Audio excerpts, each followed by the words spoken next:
Hey there, welcome to BrowserHow. In this quick tutorial, I'm going to show you how to clear the site cookies in Chrome app on iPhone. So whenever you visit any website, a lot of data has been stored, and one of the data is site cookies, which will help in maintaining your login or keep you sign in.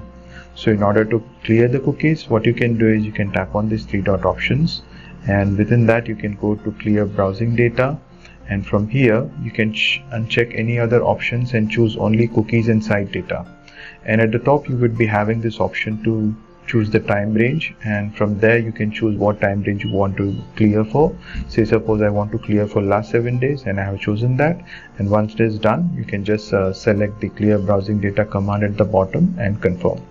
So this will clear the cookies and site data. However, it will also sign you out of most of the website that you have signed in, because cookies are useful.